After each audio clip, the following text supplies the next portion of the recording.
Apa kabar para pemirsa? Saya Tono Abzir. Kini ada tamu ikuti Warta Berita PTS. Kondisi pandemi di Taiwan hari ini bertambah 266 kasus positif. Selain itu ada 28 kasus meninggal. Encukung Hospital di Sunshine New Taipei diberitakan terjadi penularan komunitas. Selain itu ada satu kameramen di gedung Next TV yang ditemukan meninggal dunia di toilet dengan hasil tes PCR positif. 10 Juni Taiwan kembali bertambah 263 kasus positif lokal, 3 kasus asal luar negeri, 112 diantaranya berada di New Taipei, 58 di Taipei, 43 di Miaoli, 14 di Taoyuan, dan 28 kasus meninggal dunia. Tanggal 7 Juni ditemukan seorang kameramen di gedung Next TV meninggal dunia di toilet. Setelah menjalani tes PCR, diketahui positif. Pemkot Taipei segera membentuk pusat rapid test di luar gedung. Hari pertama 166 orang diperiksa, meliputi presenter, wartawan. Hasil rapid test, 11 orang menunjukkan positif, namun usai melewati tes PCR, untungnya semuanya negatif. Selain itu, Encukung Hospital di distrik Sunshine New Taipei didapati terjadi penularan komunitas. 22 Mei, satu pasien dengan PCR negatif masuk rumah sakit. Tanggal 28 Mei menjalani tes X-ray berkondisi buruk. Usai menjalani ulang tes PCR, tanggal 29 Mei dinyatakan positif. Karena dirinya tinggal di dalam kamar pasien biasa hampir sepekan, hingga tanggal 9 Juni telah berturut menularkan 3 pasien lainnya, yang satu lantai, 1 pengasuh, 1 perawat, dan 1 suster, dan 1 pasien lainnya meninggal dunia. Total kini ada 71 orang yang berada dalam pemantauan karantina. 马上展开清空计划，并扩大框列跟裁剪，把医院的内部都整个做好清空的安置。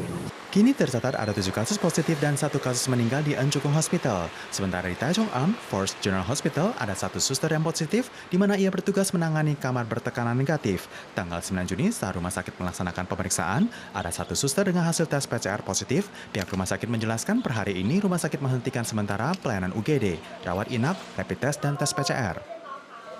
Penularan komunitas pada pabrik teknologi di Miaoli berlanjut dengan dilaporkan adanya agensi yang menempatkan 32 pekerja migran di dalam sebuah hotel, di mana menyebabkan penambahan 6 pekerja migran yang positif. Pemkot Hsinchu menjatuhkan denda senilai 1 juta dolar Taiwan bagi pihak agensi. Namun agensi merasa tidak adil sembari menyebutkan jika penempatan tersebut justru untuk protokol pengontrolan kesehatan mandiri.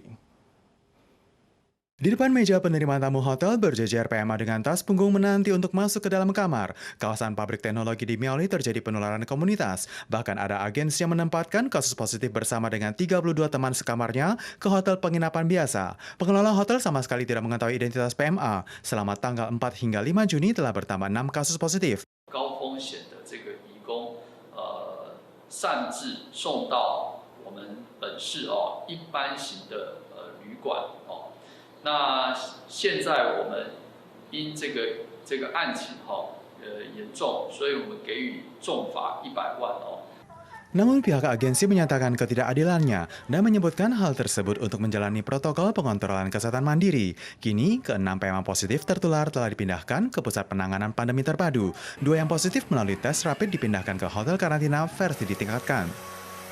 Penyuntikan 1,24 juta dosis vaksin Asia akan segera diluncurkan pada Selasa tanggal 15 Juni mendatang. Pihak CCC mengumumkan 7 golongan penerima vaksin yang didahulukan. Selain petugas medis kedokteran, golongan kedua ditambah dengan petugas kepolisian yang menjalankan tugas pencegahan, ditambah dengan lansia berusia 75 tahun ke atas yang berada di golongan ke-6.